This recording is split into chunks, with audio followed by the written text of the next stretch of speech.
Hello. Recently, my son Joseph Wells, who edits a magazine, Kyo, for teenagers, asked me to write an article. It seemed that one of the other contributing writers had been unable to get an article in.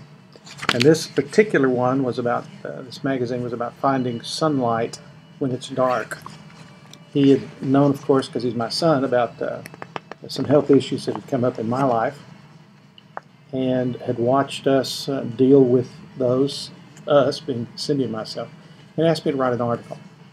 The article I wrote about finding faith in the midst of difficulty really opened my eyes to some things, and I wanted to share that article with you. If you want to take a look at the magazine, I think it's a well-done magazine, and I'd recommend it. I'll post the online address for it. But it's Kyo, K-A-I-O, magazineonline.com. It's the name of it, and I'll try to remember to post the website address as well. But this particular article, I want to read it to you because it's important to me, and I've had several people tell me that it was had impact on them. The event certainly had impact on me. So I'll basically be reading from a copy I've got on my computer screen in front of me, but the story's mine. At 50, I was reborn. I wasn't born like a newborn baby. I was not a new believer. It was a birthing into actually trusting God with everything that happens, whether it's comfortable or painful, because He really does deliver a peace that can't be explained. The discovery of my cancer was a shock for me and for my family. And when the doctor told us that's what he'd found, Cindy collapsed into my arms. She had signed on for the in sickness or in health journey 30 years earlier. We had done the health part without too much difficulty, and we'd even talked about the days when the sickness part would begin. But up until then, it had never really been personal. That, after all, was a kind of thing that always happened to other people. While I was physically holding her up, I was doing my best to suck it up and be strong for her, but I've got to admit, I was crushed. The things I'd hoped for, the plans that I had made, the dreams that I still had. Since there was no medical emergency in this, Cindy and I had a few weeks to get some things in order.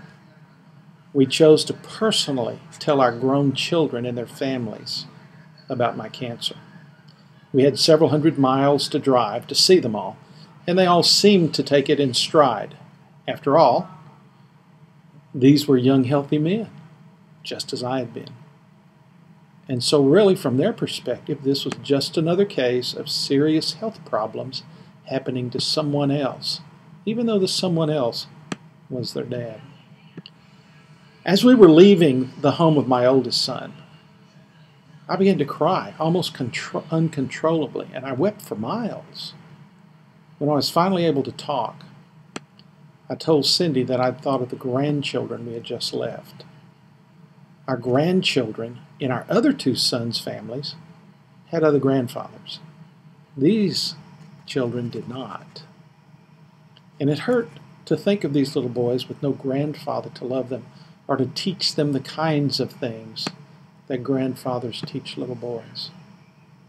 I couldn't bear the thought of these little boys being abandoned like that, so the impact is that I cried, and I cried for miles.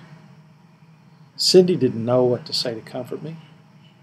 I mean, after all, she was fighting her own battle with all of the what-ifs of this circumstance. When there were no more tears, we drove on in silence. Several miles later, I realized that God loved these little boys more than I did. He'd send somebody into their lives to meet their needs. I just wanted it to be me.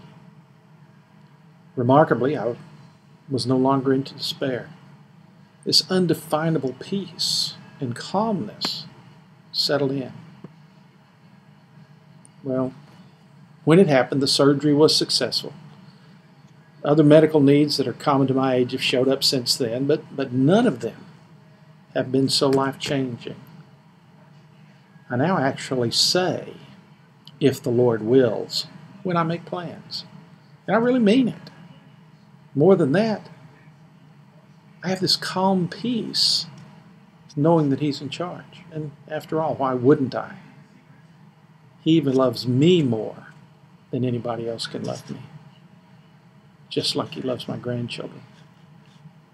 Faith is about everything, not just the religious stuff. And at 50, I finally got it.